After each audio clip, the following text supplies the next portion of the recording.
Quase 37% dos homens até 39 anos e 20% acima dos 40 admitem ir ao médico apenas quando se sentem mal. Além disso, apesar de 37% dos entrevistados julgarem o urologista como especialista responsável pelo homem, 59% deles não costumam visitar esse profissional. Para falar mais sobre esse assunto, sobre a importância dos cuidados com a saúde do homem, nós vamos conversar a partir de agora aqui no Tom Maior com o médico urologista Dr. Rodrigo Lima. Dr. Rodrigo, uma ótima tarde, seja bem-vindo aqui ao Tom Maior. Boa tarde a todos. Obrigado, pessoal da Sagres, pelo convite, Jéssica. Espero ajudá-los aqui e poder sanar dúvidas aí dos telespectadores. Quem também participa deste bate-papo aqui com a gente hoje, nossa parceira do Sistema Sagres de Comunicação, a Lívia Bailão. Oi, Lívia, boa tarde, tudo bem? Oi, Jéssica, boa tarde para você que está no estúdio, para toda a equipe do Sistema Sagres e do programa Tom Maior, ao Dr. Rodrigo. E quero deixar um abraço também para os ouvintes, telespectadores e internautas do Sistema Sagres. Doutor Rodrigo, para começar então esse bate-papo aqui, né, já focando um pouco nessa pesquisa também, como que o senhor avalia esses números da pesquisa, né? Quais são ali os fatores que explicam ainda hoje, né, os homens não se preocuparem, não cuidarem tanto assim da sua saúde? Esse assunto ele é bem interessante, né? Até aproveitando aqui o cenário, conseguimos uma folguinha aqui no nosso horário cirúrgico no Hospital das Clínicas para conversar com vocês. Há um tempo, o Ministério da Saúde tentou criar uma secretaria de saúde para a promoção da saúde masculina. Nós, homens, não temos muito hábito de ir ao médico.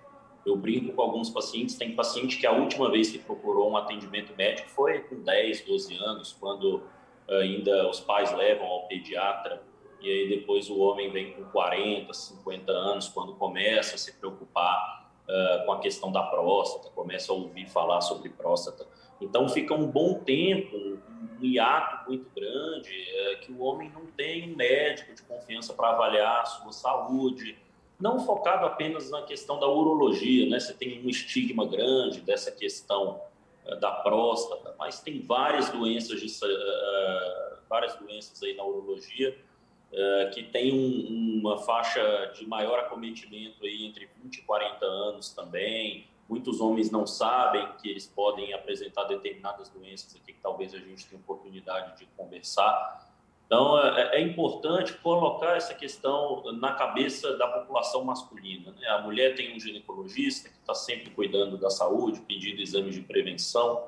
A criança tem um pediatra, a melhor idade tem um geriatra, e os homens precisam ter um médico para poder cuidar da saúde também.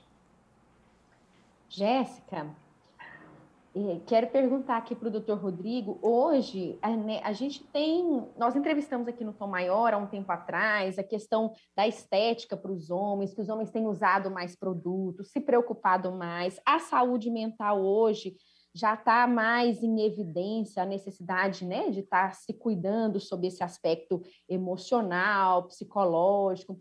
E aí eu te pergunto, doutor Rodrigo, se as gerações atuais, você na sua vivência profissional percebe que se as gerações atuais estão mais abertas a frequentar o médico do que as anteriores. Por exemplo, o meu pai, ele não vai ao médico só em último caso, porque a minha mãe insiste muito. Do contrário, né, então, mas se as gerações atuais têm essa mesma resistência? Comentário bem bacana, Lívia. 2 gerações anteriores aí, muitos homens vão ao médico ou com a esposa, né, ou com algum familiar, quando já está com a saúde debilitada, ou por acaso não tenha mais a esposa presente. Mas os homens mais jovens, a gente tem notado esse cuidado. Então, talvez por campanhas de divulgação, tanto da parte médica como da própria parte governamental, né, das organizações aí de comunicação também. Então, nós temos percebido que os homens mais jovens têm sentido essa preocupação de fazer exames, de procurar um atendimento para check-up, buscar uma melhor qualidade de vida. Você falou de saúde mental, que é uma coisa muito importante, né? Está muito em voga, ainda mais a gente saindo aí de uma situação mais crítica da pandemia e da Covid-19, né? Eu brinco aí que A Covid-19, uma das 4 coisas aconteceram, né, com os pacientes, ou obesidade, gravidez, divórcio ou ansiedade. Todo mundo está vivendo alguma coisa aí psicológica, a gente vê isso muito nos pacientes. Então, a parte de prevenção realmente da população mais jovem, a gente nota uma frequência de pacientes jovens no consultório que há 5, eu não vou falar nem há mais tempo, mas há 5, 7 anos a gente não percebia isso.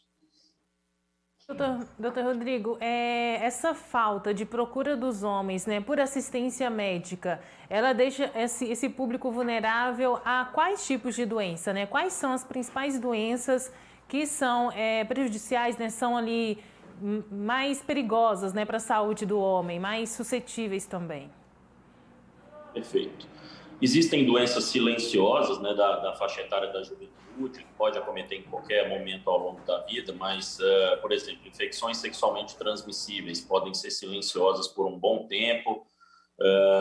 Você tem também, claro, fala-se muito do câncer da próstata. O câncer de próstata ele é silencioso, é uma doença assintomática em mais de 90% dos pacientes. Então, ele só vai manifestar sintoma quando ele está já num estágio mais avançado, ou então que ele já saiu da próstata e já deu metástase. Então, por isso que os homens precisam começar com 50 anos e quem tem histórico na família, ou negros, começar um pouco antes, aos 40, 45, porque tem um risco maior. O paciente precisa fazer exames 2 vezes ao ano. Existem cálculos no rim que, porventura, podem ser assintomáticos. Então, você só faz quando o paciente realiza um exame de imagem do abdômen e descobre de modo incidental, faz uma ecografia ou uma tomografia do abdômen e descobre que tem cálculo dentro do rim. Então, alguns exemplos de doenças que a gente só consegue descobrir com um check-up. E essa questão de fazer exame de prevenção, eu converso isso bastante também com os pacientes no consultório, é não focar em apenas descobrir uma doença, mas em tentar promover saúde, né? Então, como a gente comentou, tem homem que só vai preocupar com ir ao cardiologista com 50 anos.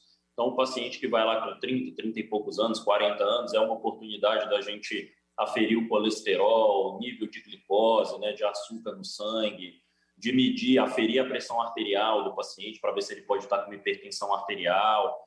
Então, não focado exclusivamente nessa questão aí da doença também. O paciente aproveitar aquilo como um cuidado de saúde mesmo.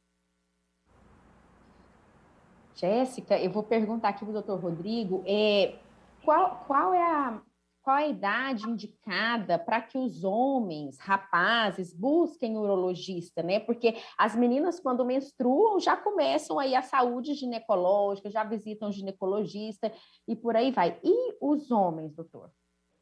Perguntas de vocês estão todas excelentes, viu? Isso é bem interessante. O ideal é que o homem vá ao ginecologista isso da adolescência, né? Checar se o desenvolvimento puberal tá normal, se o crescimento dos testículos está adequado, se os testículos estão em posição adequada. Existem algumas doenças que afetam mais o homem na fase ali da juventude, varicocele, que é uma dilatação das veias do testículo, elas podem ser diagnosticadas mais na adolescência ou no início da idade adulta. O câncer de testículo é uma doença que tem uma prevalência maior entre 15 e 35 anos de idade. Então, é aquela idade ali em hiato, né, que muitas vezes o paciente fica sem ter um esclarecimento de saúde, de que ele precisa fazer um autoexame do testículo 1 vez ao mês, igual as mulheres fazem da mama. Então, torção do testículo, por exemplo, é uma doença também que afeta mais homens jovens, quando o testículo ele gira em torno do próprio eixo. Isso pode ser uma urgência cirúrgica, porque pode parar de chegar sangue ao testículo, o paciente pode até perder um testículo. Isso é mais comum na adolescência e no início da idade adulta. Então, é interessante que os pais também tenham essa informação, porque muitas vezes o pai e a mãe eles não sabem disso. Então, quando o seu filho passar ali pela idade da adolescência, estiver começando ali a puberdade, claro, vá a um pediatra e muitas vezes é um momento de transição, de você já deixar de levar o seu filho a um pediatra e passar a levar um médico, idealmente um urologista, para acompanhar a saúde daí para frente. Muito importante também, doutor Rodrigo, é a respeito também da automedicação, porque a pesquisa aponta que a maioria dos homens não busca, né, não procura o médico urologista e aí na contramão também aumenta, né, a busca por automedicação, vem crescendo. É também algo preocupante. Quais são os riscos da automedicação, doutor?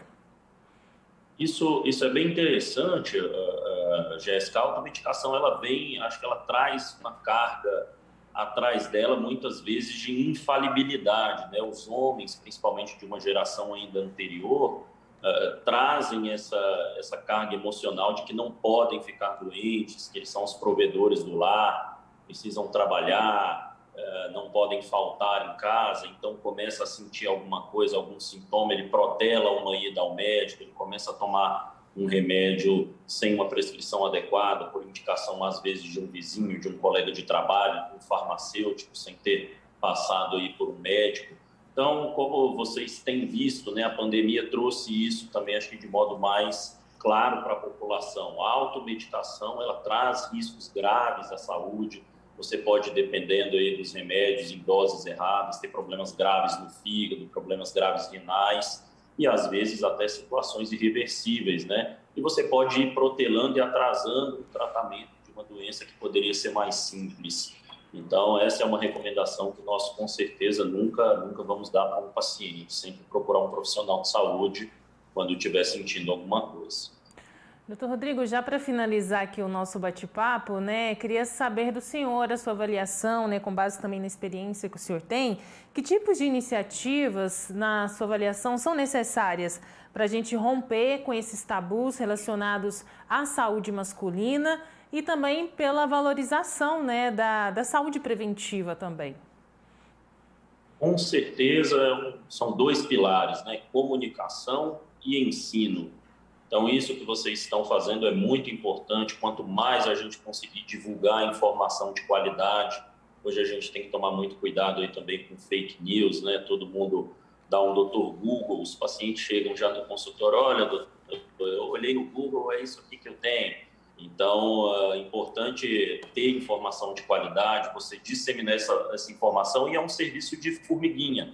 A gente tem que fazer isso de dentro da nossa própria casa, na nossa família, nos nossos familiares mais próximos, amigos, colegas de trabalho, e com o desenvolvimento da população, com essas gerações mais jovens, igual a Aníbal falou, hoje todo mundo tem um computador na mão, né? O celular hoje é uma fonte inesgotável de informações, você tem acesso à internet instantâneo de qualquer local do mundo, então não é mais desculpa a falta de informação.